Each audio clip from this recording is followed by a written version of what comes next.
ఈ సూక్తులు అలాగే అదిలే కానీ వినలేను. కానీ ఈ సినిమా ఏదో ఒకటి ఉంది ఈ మధ్యకాలంలో మనం చూశాను. రాజేంద్ర ప్రసాద్ ఎంఎస్ నారాయణ మాట్లాడుకుంటూ ఉంటే అందులో బ్రహ్మానందం టక్మన్ వస్తాడు.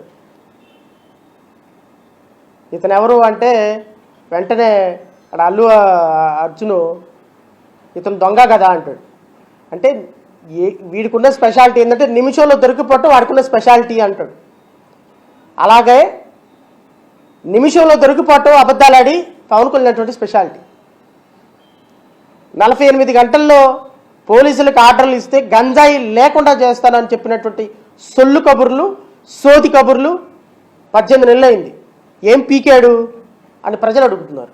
దాని దగ్గర సమాధానం లేదు. ఊరికి పోస్కోలు కబుర్లు, ఈ పోస్కోలు కబుర్లు చెప్పే ఈయన కోసమంట జడా శ్రవణ్ కుమార్ మాట్లాడి హైలైట్ అవుతాడంట. ఈయన గురించి మాట్లాడితే హైలైట్ అవుతారని చెప్పి మేము మాట్లాడుతున్నామంట. తెలంగాణలో కనబడితే ఇప్పుడు ఉంటుంది మీ హీరో గారి సినిమా. ఊరికే నోరు ఇచ్చారు కదా అని ఊరికే సొల్లు కబుర్లు, సోది కబుర్లు చెప్పుకొని ఇలాగా 48 గంటలు. ఏది 48 గంటలు? 18 నెలలు అయింది. గత సంవత్సరంతో పోల్చుకుంటే ఈ సంవత్సరం 2,40,000 కోట్ల రూపాయల 2,40,000 కోట్లకి 2,40,000 కేజీల గంజా ఎక్కువ దొరికింది. మన ఏబిఎన్ డిబేట్ మొత్తం అదే.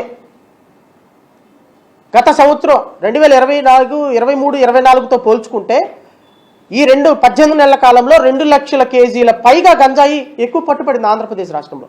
ఏం చేస్తున్నావా నువ్వు?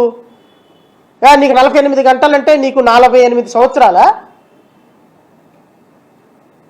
ఊరికే మన దగ్గర నోరు ఉంది కదా, సినిమా స్క్రిప్ట్ ఉంది కదా అని చదువుకుంటే వెళ్ళిపోయి ఇదిగో ఇప్పుడు కలపడకుండా పోయినాడు.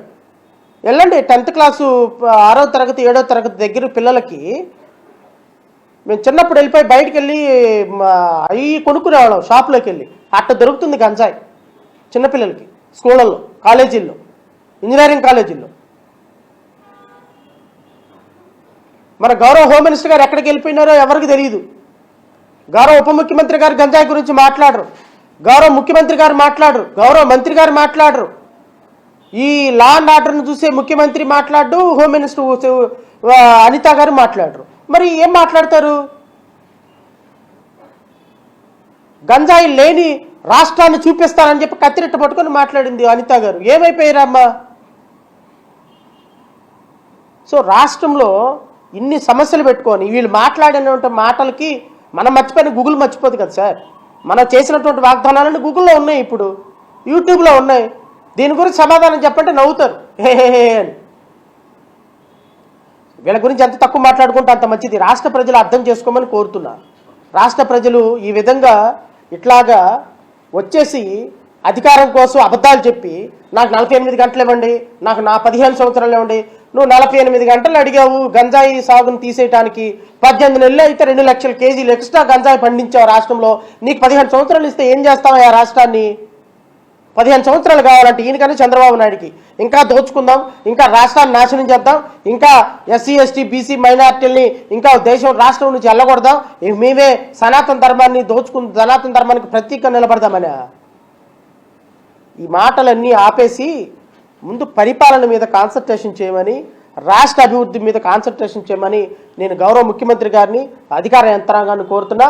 రఘురామకృష్ణరాజు గారు కూడా మీరు ఇమ్మీడియట్గా తెలుగుదేశం ప్రాథమిక సభ్యత్వానికి రాజీనామా చేసి డిబేట్లకు వెళ్ళటం మానేసి అసెంబ్లీలో బిజినెస్ రూల్స్ చదువుకొని, సుప్రీంకోర్టు రూల్స్ కూడా చదువుకొని how A speaker should be అనే దాని మీద కాన్సన్ట్రేషన్ చేయమని, మిగతా వాళ్ళ మీద కాన్సన్ట్రేషన్ తగ్గించమని మనస్ఫూర్తిగా కోరుకుంటూ మీడియా సోదరులందరికీ హృదయపూర్వకంగా నమస్కారాలు తెలియజేస్తూ జై హింద్.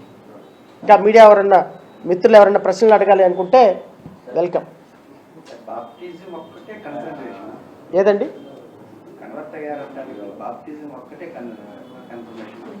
అంతే కదా సార్, బాప్టిజం ఒక్కటే confirmation. Following Christianity does not cause for cancellation of caste certificate.